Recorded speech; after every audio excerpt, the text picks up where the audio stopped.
This is Donald Parham. You're listening to Chargers Unleashed, part of the LAFB Network. Stay jiggy. And this is Chris Rupp II, Chargers outside linebacker, and make sure you check out Chargers Unleashed. Shout out to Chargers Unleashed, Sebastian Joseph. They know the vibes. We outside. You checking in with Mike Williams from the LA Chargers, and you're tuning in to Chargers Unleashed. You're listening to the Chargers Unleashed podcast with your host, Dan Wolkenstein and Jake Hefner.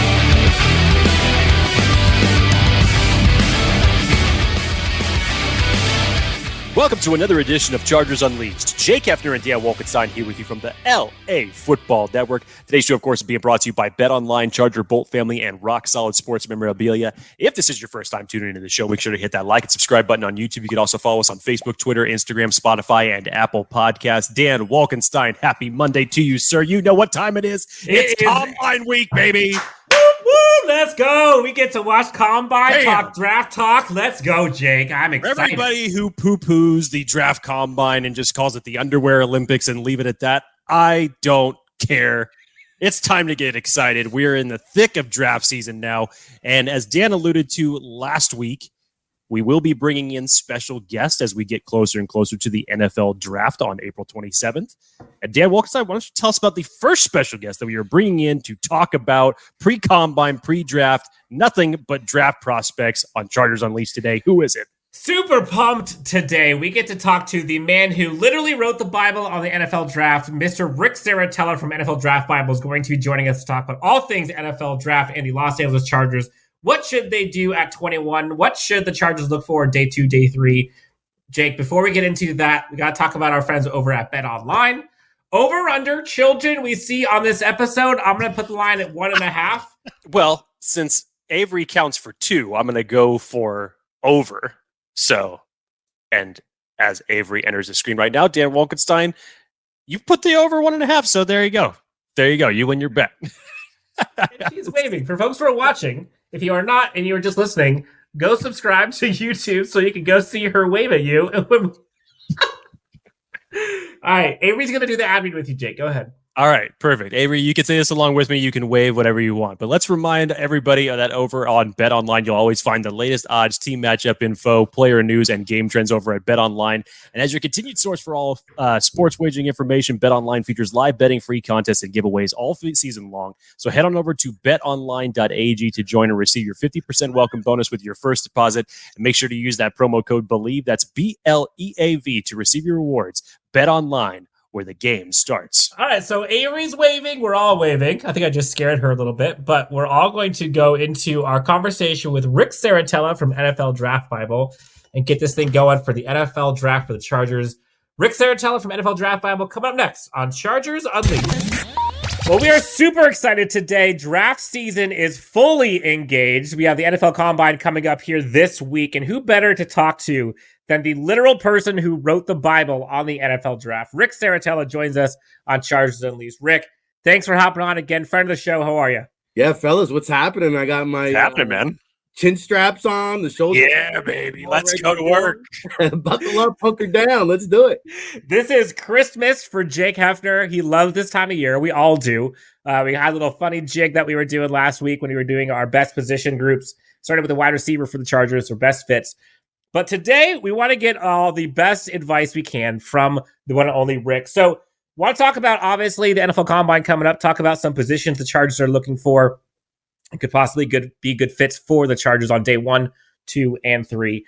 But, Rick, let's just kind of start off the beginning of this with just your overall take. You've been doing this NFL Draft Bible thing for decades now. What is the current landscape of the 2023, which is crazy we're saying 2023, current landscape, 2023 NFL draft, kind of what do you see as it? Big picture, what are we looking at? It's deep. It's talented. Thanks for dating me, by the way. It's my 21st year of draft coverage. And I'll tell you what, the depth of this draft class is really where the value is. And it seems like we say that more and more each year. But outside of Jalin Carter and Will Anderson, my top 2 consensus players in this year's draft, you could throw the 3 or 4 quarterbacks in the equation if you want to. After that, I think it's a big guessing game. I think even at the top of the draft, if you look around at some of the national media mock drafts, You ask 5 different people who the top pick in the draft will be, you'll get 5 different answers. And we're just 2 months away from the NFL draft. So when I take a look and see, we saw a lot of first-round picks opt out of the Senior Bowl, that's a new trend. We already know Bryce Young and Jalen Carter will not participate at the Combine. I expect that to be somewhat contagious. Will Levis, we'll see. I think some of this gets leaked out to the media to see what the temperature is going to be. The other new trend we're going to see, teams are opting out. The Packers are staying home. The Rams are staying home. I hear the 49ers might stay home. So that's a new trend. And then what I'm looking forward to most, and we won't see it really on the front lines this year, maybe next year we will, it's more of a beta test, but this is going to be a mainstay starting in 2024. They're actually going to body scan the measurements, the height, the weight, the wingspan, which, could take a few minutes per player typically, and it has to be done in T-shorts and underwear. Well, now the body scan is like going through the airport. 3 seconds, boom, we got the hand, we got the arm, we got the wingspan. So technology, we've seen next-gen stats kind of trickle into the TV side of things. Now we're going to see technology trickle into the backside of things. Now, Rick, I know that we have the Combine first coming up before the draft starts on Thursday. It's going to be a great weekend for everybody to see these guys come out and perform. And some people, they poo-poo it a little bit with the underwear Olympics and everything like this if they want to kind of give it. And I know everybody says, trust the tape. That's always the biggest thing. But when we go into this and we're looking at these positional groups and watching these guys go through these drills, what are you looking for specifically at the Combine? Are there a handful of guys that you can really see elevate their draft stock? And if they come out and just set the Combine on fire, kind of give me your rough thoughts on some guys that you have your eyes on. Well, I think first and foremost, the NFL is infatuated with speed. That's a trait you just can't teach. You came to the right podcast because, man, you should hear Chargers fans talk about speed. And, the biggest misconception out there is that, the top wide receivers have this elite 40-yard dash time, and it's simply not true. If you look around the landscape, I think we did like the average 40-yard dash time of starting wide receivers in the NFL. It came right around 4.52, but it's still going to push guys like Tank Dell and Jackson Smith-Njigba and Christian Gonzalez and Joey Porter Jr. when they come down that line in Lucas Oil Stadium, it's just going to keep pushing them up the board. So that's always fun. I think when this thing started back in 1982, the main purpose was to have everybody in one location to get the medicals. And then it was an apples to apples, orange to orange comparison. Same track, same surface every year. And I think what Scout told me when I first broke into the business, it didn't really resonate with me right away. And then the more I thought about it, I said, man, you know what? He's got something there. He said, you know what, Rick? At the end of the day, when you're watching the Combine and you're going through these positional drills, and we'll use the W as the cornerback drill, that's like my favorite drill because it showcases the change of direction, right? How fluid are the hips? How much can he bend? That W drill is everything for a cornerback. That's going to make or break Kaylee Ringo. But he said something to me that really didn't resonate till down the road. He said, Rick, what we're doing is studying the evolution of the science of movement.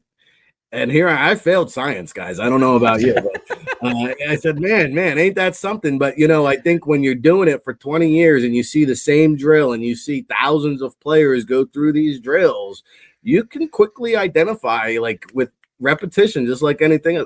That's what a first round looks like. That's what a developmental guy looks like. Hey, that's a guy that probably ain't getting drafted because you know what? Movement is half the battle in the NFL. Now, you mentioned movement, and obviously this is Chargers Unleashed podcast. We focus on the Chargers, AFC West. So many people are talking about the Chargers needing to add speed to their offense. They got Justin Herbert, they've got Keenan Allen, they've got Austin Eckler, they've got Mike Williams, they got a bunch of guys. Offensive line looking really good, but they don't have the guys that can kind of stretch the field either vertically or horizontally, if we're being honest. Let's kind of look at pick 21 for a second. Let's kind of focus on speed or athleticism in general. That could be fast, quick, both, whatever.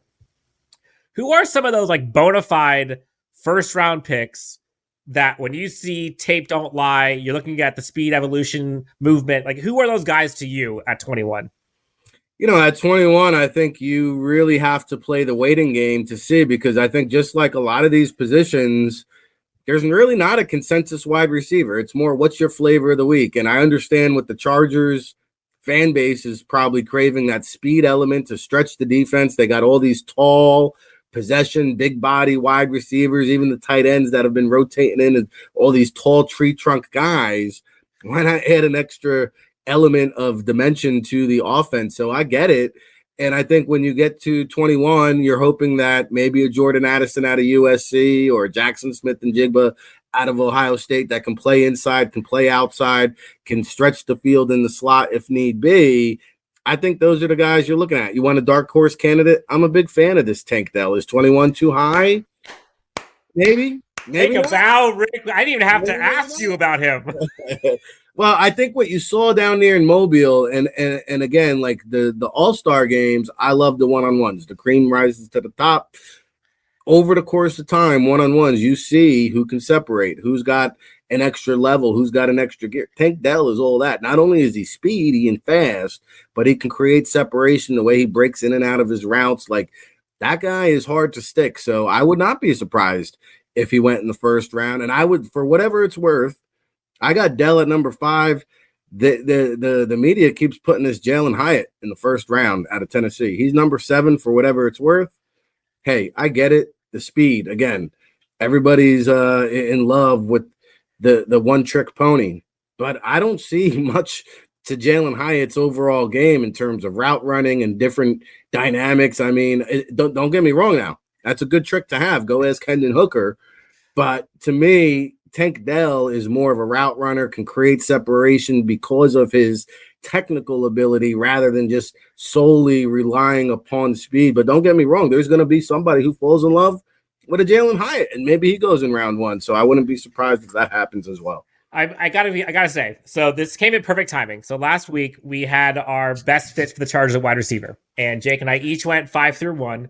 And at number 1, best fit for the Los Angeles Chargers at wide receiver, Jake had Zay Flowers, and myself had Tank Dell. So look, I'm not giving you $20 live, but I might give it to you in your back pocket after the fact. But compare and contrast Tank Dell and Zay Flowers. Like, what are you getting? What are kind of the pros and cons, or just similarities or differences between the two? You know, I've been into Boston College a lot, and I'll tell you what, I followed Zay Flowers his whole career. And I never departed Chestnut Hill saying, you know what? And there was a lot of buzz around him every time I went in. I just never departed saying to myself, man, that's a first round pick, man.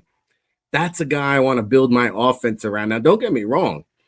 I think it could be an adequate number 2. We talked about Tank Dell as route running. For me, I think Dell's route running is ahead of Zay Flowers. And so to me, that's why I prefer that. Also, again, guys, I like competitors. I might be a little bit old school in that way. Here's a guy, Zay Flowers. He took money to go compete in the East-West Shrine Bowl. He practiced one day and shut it down for the rest of the week.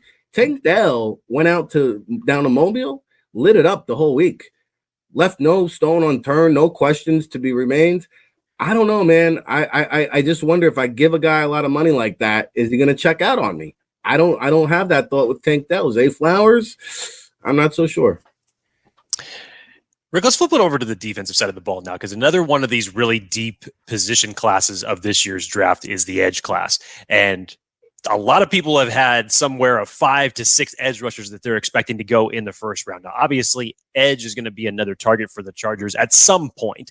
The best part about this is, as you said, they have to be patient, see how the draft falls to them, see what position they could actually go after. And so they have the luxury. And so wide receiver, tight end, and edge has been the top 3 that a lot of people have been talking about. So we know that the Will Andersons won't be there. The Tyree Wilsons won't be there. The Miles Murphys won't be there sitting at 21.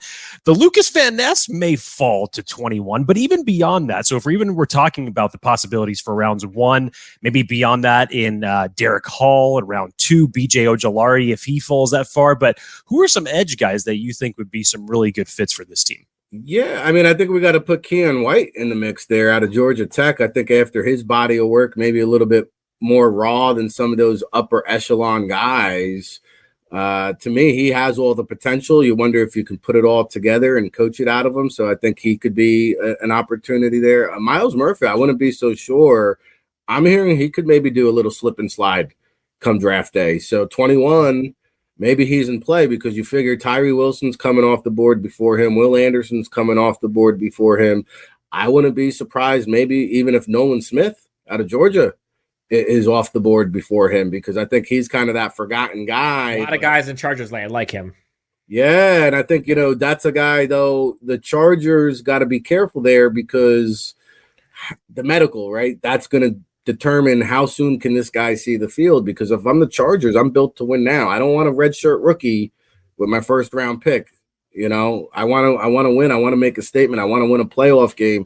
That hourglass on Staley, it's running out of sand there. So I don't think they can wait to redshirt a guy. I'll tell you what, man, I'm intrigued with some of these mid to late round guys like this Caleb Murphy out of Ferris State. Have you seen him? Man, he was at the East-West Shrine Bowl. You want to talk about a small school guy flying under the radar. Let's see if he's going to be at the Combine. See, he is going to be at the Combine. Ferris State, Caleb Murphy. Get to know that young man. And then I'll tell you another one, B.J. Thompson, Stephen F. Austin. Let's put Stephen F. Austin on the map. I mean, this guy, B.J. Thompson, is one of the most incredibly athletically gifted athletes in the entire draft. He's that good. And so when I take a look at a guy like B.J. Thompson, he could possibly be one of the highest drafted Combine snubs. And then Garrett Nelson out of Nebraska, I think he played himself into a draftable grade, maybe round 6, round 7, out there at the NFLPA Collegiate Bowl. You talk about winning the one-on-ones, you talk about flying, nose around the football. Garrett Nelson is a guy, I think if you're talking about a day 3 prospect. So again, there's value to be had here. Jose Ramirez, Eastern Michigan. He was a good-looking guy. Him on my list. East-West Shrine Bowl. Patrick O'Connell out of Montana. You want an undrafted free agent, developmental make-it guy. He was down at the Hula Bowl. He's got a sack master resume. So I think, there's a lot more developmental guys than proven commodities here. And even Will Anderson, there's some size issues and concerns there with some NFL teams. So Derek Hall's a guy that could sneak into the first round, I think you guys alluded to. And I wonder, he doesn't have the prototypical height, but man, he's got the arm length to make up for it. So I think he can stick on the edge at the next level. But it's going to be interesting to see where these guys come off the board. I'm going to butcher this name, and I'm going to preface this with I'm always terrible with names. But there was a day 3. I have no idea. There's a defensive edge. I'm going to butcher it. I'm going to try. Adetomiwa Adebawore. From Northwestern? Yes. What are your thoughts on it? I liked him. When I started watching him, I was like, hey, he could be a good kind of run defense guy on the edge, kind of a tweener. I know he's stockier, but I liked what I saw. Is he something that could possibly fit? No, you're right. And I think he is see, that's an old dirty term, tweener. Now, in the modern day, we like to call them hybrids. Right? Sorry. Okay. It sounds a lot. It sounds a lot sexier. But no, you're right. There's really, you look at him, he's 6'3", 270. So, do you kick him inside? Do you make him a 5 technique? I think might be his best position because, to your point, he can set the edge against the run. He can get after the quarterback a little bit. He might be a guy worth considering. I think maybe somewhere around round 4, round 5. I'm talking about AA, right? Let's go. Okay, so question for you then. So at 21, just last thing on the edge position, 21, what edge guys would you take there? Obviously, you take those top 2 or 3 guys, but who are the ones that you think could be legitimate picks at 21? I'd be comfortable with Nolan Smith because I think if I had to roll the dice there, him and Lucas Van Ness, I believe, probably have the most upside once you get past a Tyree Wilson, a Will Anderson. I think those guys, Isaiah Foskey from Notre Dame, I think he's going to be the guy after Combine week that's hey, remember me? I think he's going to maybe jump through the rooftop of Lucas Oil Stadium over there. Tom Telesco loves the Irish. So, yeah, there you go. Good possibility. Tommy's a good guy now. I like Tommy T. Now, let's flip over to tight ends. We just saw some news break from Dalton Kincaid, where he's a little injured, won't be at the Combine. What are your thoughts on the tight end class? And specifically, you talked about the Chargers. They have Gerald Everett. They potentially could move on from him, or maybe they keep him when they bring in a tight end. Everybody talks about Michael Mayer, Dalton Kincaid. If they don't go tight end in round 1, because we've heard enough about those guys, who do you see as day 2 guys at tight end that would be a good fit for this Chargers team that maybe people aren't talking enough about? Well, there's a long list because tight end might be the deepest position. This is probably the deepest tight end class I've ever seen in 21 years of doing it. And wow, that's unfortunate to hear about Dalton Kincaid. I guess he's going to join Bryce Young down at the oxygen tank. So much gas between the ears. The agents are gassing these guys up. And like, to me, Dalton Kincaid, there's a lot of first round buzz around this guy. Again, I wasn't there to anoint him. He's kind of raw. He's only been playing like 5 years of organized football. He picked it up, I think, senior year of high school, former basketball standout. I'm just wondering, maybe I'm watching the wrong film because everybody's talking about this speedy, athletic guy. I don't know. I take a look at Luke Musgrave, Oregon State. I'd rather have him. Michael Mayer out of Notre Dame reminds me of Kyle Rudolph about a decade ago. Can do a little bit of everything very well. So he's my consensus guy. I think Musgrave is going to be a first-round pick after the combine, which brings me to who are those day two guys? I think Kincaid will be on the board. I really do. Darnell Washington is a guy that I've fallen. I mean, when we talk about it's hard not to like him. We talk about the study of movement. Are you kidding me? At 6'7", 260 pounds, the way this guy can move and yards after the catch. And you know what Dallas Goedert is after the catch. Darnell Washington, man, look out for this guy. Tucker Kraft, I get it. I like it.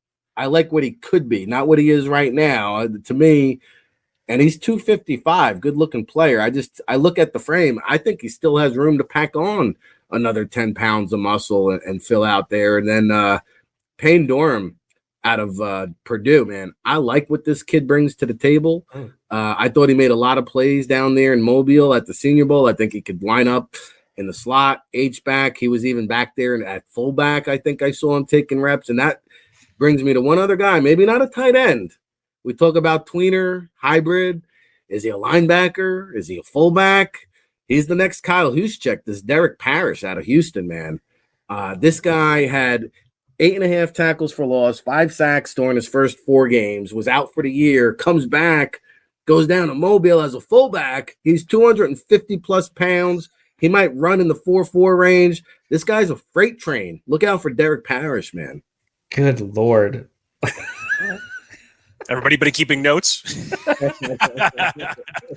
So now that we've kind of broken down the 3 biggest positions, obviously, that the Chargers may be targeting in the first 3 rounds of their draft, let's try to be realistic about this, Rick. If we're projecting the way, and I know we haven't even had the combines or the pro days yet, we're still about a month and a half off before the draft, but just projecting where you think and how the draft is going to fall and who could realistically be there, regardless of the positions, wide receiver, tight end, or edge.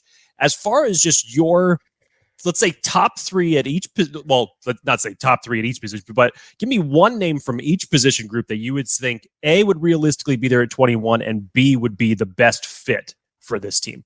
Rick's home runs. Let's call it that. There it is. There it is. That's a good way to put it. To me, my preference, and I have no idea when, where, how the wide receivers are going to come off the board. My preference would probably be for the Chargers.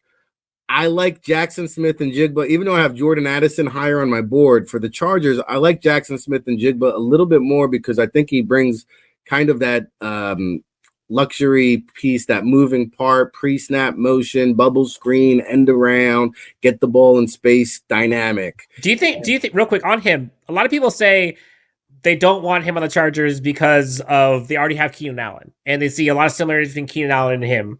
Disprove that. Like, is that real? Are you saying that Keenan Allen might not be on the team long term? Like, where do you see those rumors? Well, I think Keenan Allen's a bigger guy, right? So, I mean, just from a size standpoint, I think Sure. Keenan Allen's bigger.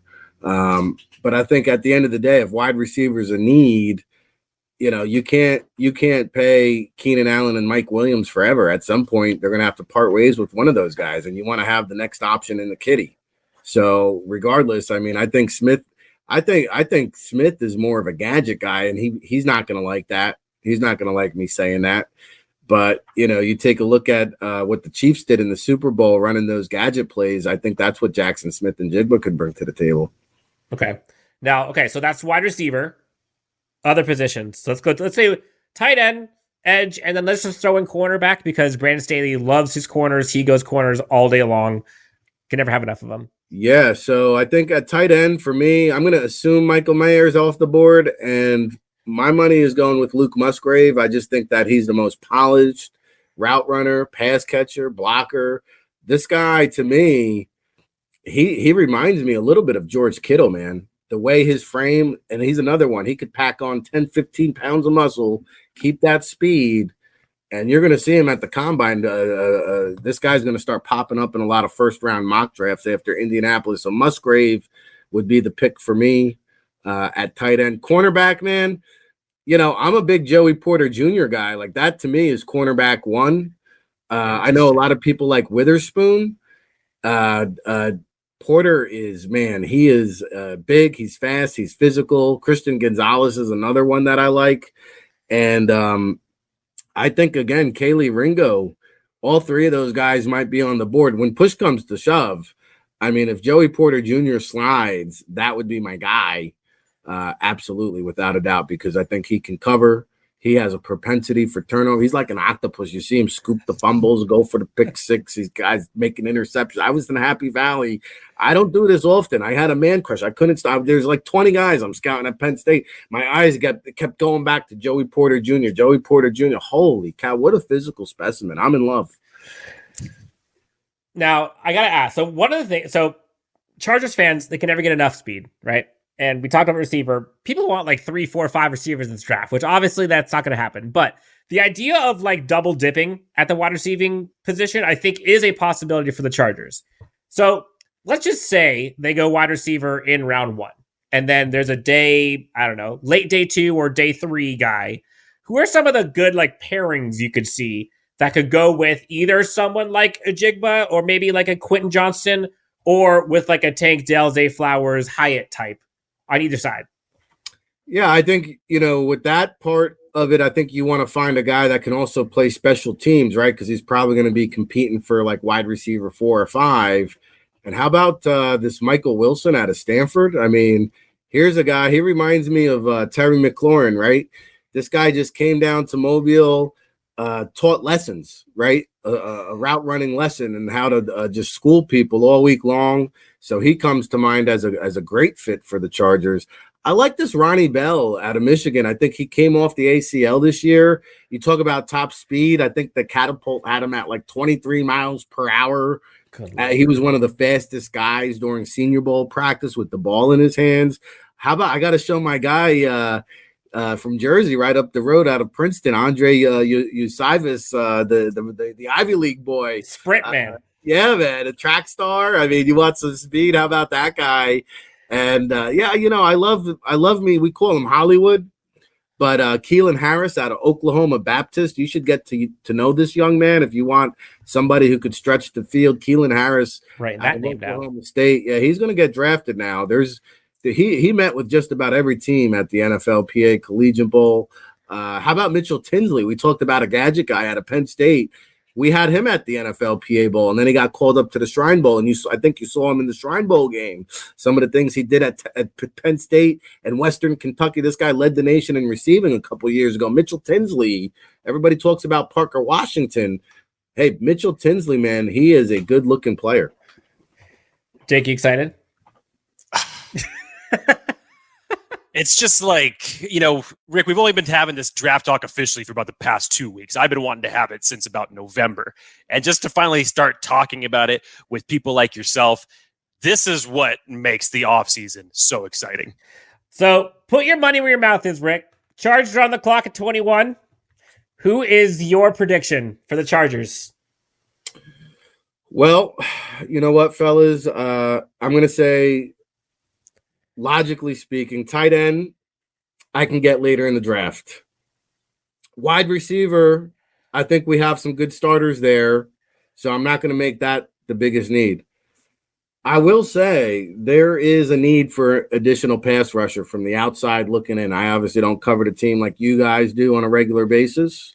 Well, we saw what happened with the Chargers. Once Joey Bosa went down, it was just Khalil Mack, and then it was everyone on Khalil Mack and nobody else behind him. Right. So I think a guy like Nolan Smith makes a lot of sense to take some pressure off of those guys and inject some young blood. Now, we talked about the injury concern if the medical did not check out, like if he gets called back for that second medical go around, then scratch that. But as of today, Nolan Smith, I think you're getting a top 10 value with a back end first round pick. Nolan Smith. Okay, so there's our predictions. Ric Serritella from the NFL Draft Bible. You can find him everywhere. Obviously, Sports Illustrated. You can find him on Twitter. Is the editor-in-chief, if you will, of the NFL Draft Bible. You guys just started. Talk to us a little bit about NFL Draft Bible. I know you guys just started a new thing, digital only, where you're trying to this new space, kind of making sure everybody can get access to it quickly. Tell us about NFL Draft Bible, where folks can get it, kind of what's new this year. Yeah, I think, the NFL Draft Bible became the official NFL Draft content provider at Sports Illustrated about 3 years ago. And obviously, I do a lot of stuff with the NFLPA Collegiate Bowl scouting-wise. So, there was a need, I guess, for people to just find my content because it can, we're publishing dozens of scouting reports every day on the Draft Bible. So our content is just an overload. So the Substack newsletter is a way to just find strictly my content, all of my combine confidentials, all of my rankings. And we got the big board for 2023. We're going to be unveiling the big board for 2024. And so you can find us on Substack there. You can get the NFL Draft Bible publication at allaccessfootball.com. It's our 21st year of doing this thing. And we try to operate like a front office. We got scouts that go into just about every Power 5 conference school there is.